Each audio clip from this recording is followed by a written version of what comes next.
ഞങ്ങൾ 10-20 പിള്ളേരുണ്ട്. ഞങ്ങൾ സ്കൂളിൽ പോയിട്ട് വീട്ടിൽ നിന്ന് അപ്പച്ചനൊക്കെ വരുന്നു. ഇതിലേക്കൂടെ പോകാൻ പേടിയാണ്. ഞങ്ങളുടെ അപ്പച്ചനെയൊക്കെ കൊണ്ടുപോയി വിടുന്നത്. ഇതിലെ പോകുമ്പോഴേ പേടിയാണ്, പാലം പൊട്ടിക്കിടക്കുന്ന കാരണം.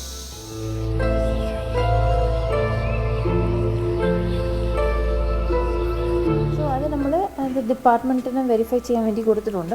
വെരിഫൈ ചെയ്തിട്ട് അത് ആരുടെ വിങ്ങിന് കീഴിൽ വരുന്നുണ്ടോ അവരെ കൊണ്ട് ഒരു പ്രോജക്റ്റ് എടുപ്പിക്കും. അല്ലെങ്കിൽ നമ്മുടെ വേറെ എന്തെങ്കിലും ഒരു ഫണ്ട് വെച്ചിട്ട് ആ പാലം പണിഞ്ഞു കൊടുക്കും. മഴക്കാലമായാൽ ജീവൻ പണയം വെച്ച് തടിപ്പാലത്തിലൂടെ മറുകര എത്തേണ്ട ദുരവസ്ഥ അന്ന് അനുശ്രീ പറഞ്ഞു. 5 വർഷത്തെ ആ ഭയപ്പാടോടെയുള്ള യാത്രയ്ക്ക് ഇന്ന് അവസാനമായി. പാലം പണിയുമെന്ന MLAയുടെയും ജനപ്രതിനിധികളുടെയും വാക്ക് പലതവണ തെറ്റിയപ്പോഴാണ് അനുശ്രീ മുൻ ഇടുക്കി കളക്ടർ വി വിഘ്നേശ്വരിയുടെ ഔദ്യോഗിക ഫേസ്ബുക്ക് പേജിൽ പരാതി അറിയിച്ചത്. ഉടൻ തന്നെ പരിഹാരമുണ്ടാക്കാമെന്ന് കളക്ടർ ഉറപ്പു നൽകി. കളക്ടറുടെ ആ ഉറപ്പ് യാഥാർത്ഥ്യമായതോടെ അനുശ്രീയും കൂട്ടുകാരും ഡബിൾ ഹാപ്പിയാണ്. നേരത്തെ തടിപ്പാലമായിരുന്നു. ഞങ്ങൾ പേടിച്ചായിരുന്നു സ്കൂളിൽ പോകുന്നത്. ഞങ്ങൾ കളക്ടർ ആൻറ്റിക്ക് പരാതി കൊടുത്ത് കളക്ടർ ആൻറ്റി പാലം ശരിയാക്കി തരാമെന്ന് പറഞ്ഞു. ഇപ്പം പാലം ശരിയാക്കി തന്നു. കളക്ടർ ആൻറ്റിക്ക് നന്ദി.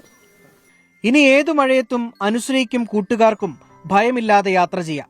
ഒരു 4ാം ക്ലാസ്സുകാരി നടത്തിയ ഇടപെടൽ ഒരു നാടിന്റെ കാലങ്ങളായുള്ള ആഗ്രഹമാണ് സഫലീകരിച്ചത്. 24 ഇടുക്കി.